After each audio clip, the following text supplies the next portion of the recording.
For a moment, I thought I'm going to lose the conference because he's going to hijack everyone. Okay, well, let's go out to the canopy and play the music, right? Okay. So anyway, I am an academic, not in the ivory tower. I guess that's the reason why kind of like Roger and I click. Actually, Roger didn't tell you the full story. I'm supposed to be his advisor for his DBA. Then because of conflict of interest, because now I'm also advising MIS, so I say, is it I advise MIS or I cannot advise you? Okay, so that's the reason now I'm no longer his advisor. But still, okay, let's just extend it a little bit, okay? I was originally not in academia. I'll tell you my last job. Last job's pretty interesting. I sell drugs. I sell a drug that kind of caused USA to be in trouble. I was with Johnson & Johnson, so you can guess what kind of drugs I sell. I was a pharmaceutical drug rep. Okay, so I harassed doctors so that they actually prescribe my drug. The drug is called fentanyl patch. It's for oncology. But that was the last job, okay? So when in 2003, something happened in Southeast Asia, SARS. So when I was leading a hospital team back then, and then we got grounded, so one thing leads to another. What happened when entrepreneurs, salespeople, marketing people has lots of time on your hand? You go really bored.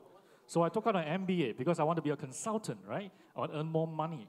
From consultancy, however, I got interested in marketing research. That's when I went on to do a PhD in consumer psychology at the University of Illinois at Urbana-Champaign, and the rest is history. Okay, so I work for Singapore University of Social Sciences in the School of Business. I am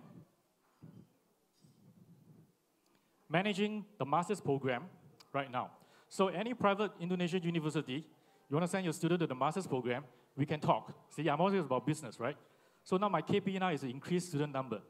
I teach a course, I've taught many courses, one of which is AI and marketing.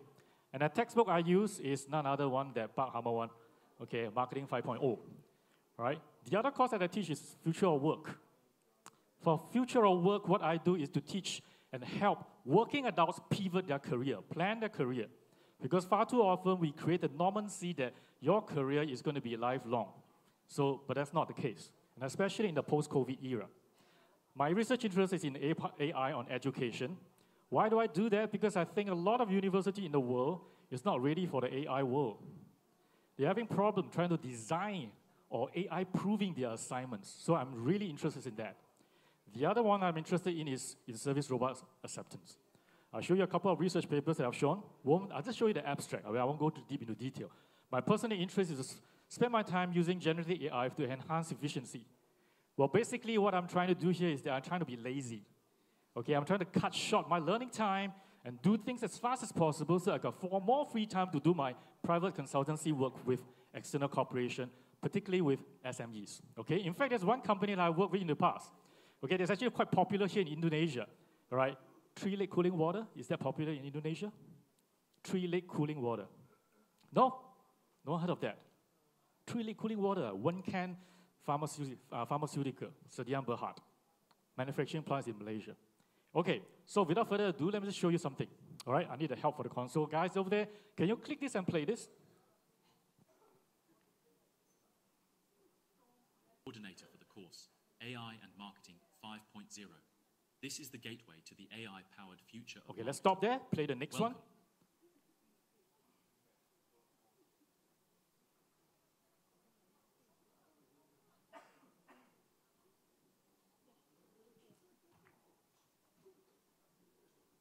Hi everyone, my name is Jimmy, and I am the coordinator of the course, AI and Marketing 5.0. Okay, let's stop there now. This is the gateway to the AI power. Thank you. So which one's the real Jimmy Wong? Neither. This is using a software from a Chinese company called HeyGen. That is my avatar. So if you are, from now, I'm no longer giving lectures because people will be very bored of me lecturing. So what happened is that for all the course content right now, I'm using Avatar. The script will be written by ChatGPT or Claude, pump into HeyGen, or I use Synthesia. So my lecture time or my prep time is only one-off. For the rest of my life, unless I upgrade my content, I no longer need to stand in front of a screen and record myself. The green screen behind me used to be so sexy. I know Roger will frown at me. Now you don't need the green screen anymore. Okay? So this is what generative AI can do for you. Now you change this to your product demo, product information, or how to use a particular injection for your patient, for pharmaceutical trade industry. Now you no longer have an instruction booklet. Comes with a QR code, scan the QR code, load the thing on YouTube. So this is basically what generative AI can do for you. Think of how it can do and cut down your advertising and marketing costs. You can now start to do everything in-house, provided you can develop the talent among your company people. This is a chart. The whole point of me trying to introduce this particular chart here, which I took from Sam Altman before he was ousted from OpenAI. Okay, there was a lot of politics going on. The whole point right now is to show you the different stakeholders. Now, why do I want to do that? I do that because you map your business, your operations, and you try to understand the stakeholders that plays a role in the entire evolution of generative AI. Okay? So over here, we have the back-end developers. Okay? These are basically the people that produces the large language model. Remember this date, November 30th, 2022. That's ChatGPT's birthday, okay? And on that day, Skynet is born. Terminator will be coming to terminate you guys. That's a joke. Because on that day, finally, these back-end developers produce something that common public know how to use. A large language model where you can communicate using simple language. And with that, Pandora box has been opened because with back-end developers, suddenly the deployers, the company knows, I can start using this and make money. Consumers, you and I, start using ChatGPT. We are the users. So we have users, developers, and back-end developers. There is so much opportunity in layer 2. Now, follow me here. In layer 2, you can split it into 3 more layers. At this end here, these are the guys who will borrow the large language model algorithm or whatever machine learning algorithm which is on the back end and develop raw tools, Runway. I'll show you what Runway is capable of later. Leonardo AI. Anyone heard of those? This is a text to video generator. This is a text to image generator. Over the months, Leonardo AI, together with other software such as Midjourney, they also created text to video capabilities by borrowing some of the power from Runway. This is the first layer of layer 2. And in the middle here, we have AI-based software that is completely new. Synthesia, okay, another company is called HeyGen. Synthesia is from the US. HeyGen is a Chinese company who wrote the software for HeyGen and is listed in the US right now. These are the ones that creates avatar. And this avatar is so affordable. You pay a subscription, maybe $30 a month, you get to use the software, and all I need is 2 minutes of you recording yourself, standing there smiling, "Hi, my name is Jimmy Wong, I'm going to be here talking for 2 minutes for whatever topic," and it will clone you. I'm pretty sure that my mom doesn't recognize me. That is not me, okay? And you can put Bahasa Indonesia, whatever, you just say the language. By using large language models, you put the script in using Synthesia to create the product information that you need, okay? So, what about smart companies? Smart companies that uses AI to make more money now. Salesforce, heard of that? CRM company, right?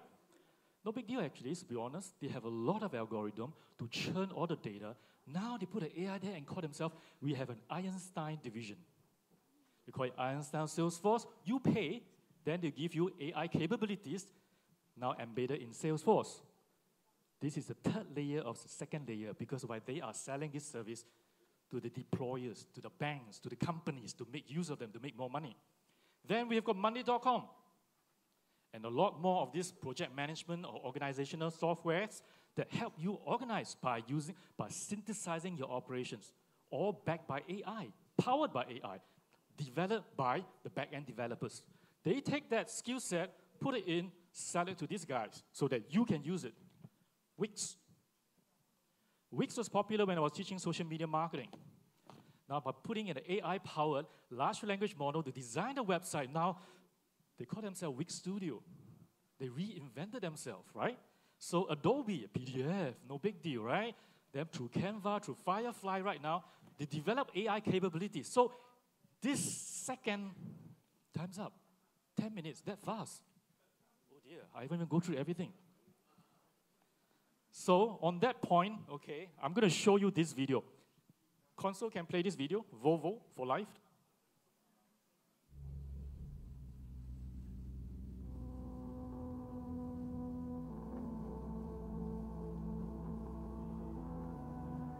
Back. Pretty nice, right? Purely done using Runway with a few other softwares. Done in 24 hours, not done by any ad agency, but by, it's fan-made by a person who likes Volvo. So can you imagine if your marketing people had a young person, okay, like Aya? Aya, you're learning filmmaking, right? So can you imagine if you can do this, you'll be the film director of a company for the marketing division. This is done in 24 hours without an actual location shoot. So imagine how much money you can save. You don't have to pay your maintenance fees to the ad agency, on a monthly basis just to maintain the thing. You can do this all on your own. How much money are you going to save? This is what's happening for SMEs. If you know how to leverage that power, you will be able to overtake round the bend and go up against the Goliath. Last slide. I didn't notice that my time is really up already, so last slide, I'm going to jump off here. I use this slide a lot to kind of tell people, because many people will seem to say that, okay, I look like doomsday guys, and they say like, a lot of people are going to lose your job, right? So generative AI, together with mechanical and analytical, they're going to do the data crunch for you, okay? So what about the role for human? If you're in services, are you going to apologize for a failed service because the software kind of messed up the hotel booking? No, you're not. This is where the critical thinking, the marketing managers, the lawyers, to show intuitiveness and empathy.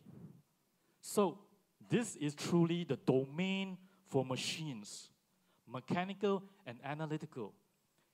I always say that in the future of work, if your job is very mechanical and analytical, then the task can be replaced by AI. So what happens when more and more AI replaces a task? You'll be jobless. But here is the domains for humans. This is where you show intuitiveness and empathy. So suddenly, I hope you realize that there is still value to be human. AI is not perfect. For those of you who have been using ChatGPT, Claude Pro, or Anthropic, you know there are good days and bad days. There are good days when ChatGPT can churn the Excel spreadsheet for me, can churn PowerPoint for me, but when I run the demo, typically this is the start of a demo. The last time around I did this, I was given an hour, then I've got 45 minutes to go through each and every single app that I talk about. But today I don't have, right? But this is what we can do as SME owners. Embrace and learn by borrowing the resources, the labor from schools, from the young generation Alpha or the generation Z, because they are most likely to embrace this without you even knowing it. They're using ChatGPT to cheat in exams. That is actually a good thing, because that's being creative. Now the job is for us academics to create exams that cannot be beaten by ChatGPT. I can talk a lot more about that, okay? But I'll jump over to here. These are some of the things that I've been doing on service robots. Okay, and with Roger's MIS support, we have curated 10 courses on generative AI. For MIS in Singapore, we are ready to launch this as a certificate for professional marketers.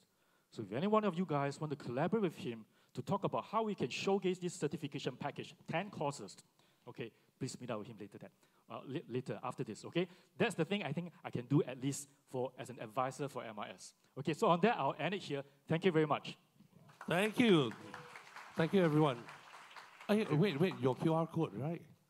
Do you all want to actually scan his QR code For those that don't want, just say hello. Okay, that's Professor Jimmy. All right, Prof, I need you up on stage with a mic. Now, I'm going to ask you these questions I don't know before the whole plenary sessions. Can AI tells me who is the happiest guy in this room? Do you want to know? Okay, do you want to know which platform? You know, the platforms that you have named, Okay. can AI tell me who is the happiest man in this room? Or at least predict who is the happiest man in this room? Without data, AI cannot do anything. Okay. That's the thing. Right. But with AI, by looking at your past, for example, transactions, where you spend your money last evening at which club, you probably can predict where you are and are you the happiest man. Historical record on spending. Are you still sober today on stage? You know, that kind of thing. So are you a happy man? No. I'm not the happiest man. You know what? I'm very tempted to do this. You know, remember early on we were having that engagement, right? And someone told me that, you know what? I'm here with my wife, and there's none other than this gentleman. Please give a big round of applause. I want to know. I now don't we need found the AI happiest man in the room. to predict that you're the happiest guy. Are you? There are good days and bad days. Just like ChatGPT. You want to introduce yourself and your wife, perhaps, madam? Oh, we are Luca and Afia from Malaysia. She's the intelligent one. I'm doing business. She's an academic. So very nice to be here. Thank you for being so nice and so interesting. Can you tell me why that I predict that you can be possibly the happiest man in this room? Be careful what you say. Well, I wouldn't know. Is that the right question? Oh, sorry, right answer? I wouldn't know. You tell me. I tell you, okay. Let me predict, not using any AI tools. I think both of you are very matchable. Don't you think so? I think in terms of appearance and everything, henceforth, I predict that you can be possibly the happiest man in this room itself. Okay, please give a big round of applause to this couple. All right. So, you're going to buy her something, right? So we're going to check on your, what you said, Prof, spending patterns. Spending patterns, yeah. All right. Okay, that's good. Thank you. I'm not going to go there. How long have you been married, sir? Oh, okay. Wow. See? Must be the happiest man around. If I have to ask someone 10 years, maybe a different question. Sorry? Second attempt. Oh, is that? Okay. So you have gone through the failure, and then now you've got more chances to succeed. So I wish you all your best, okay? Who beats him on third attempt? No, I'm not going to ask that. Okay, anyway, let's go on to our plenary session.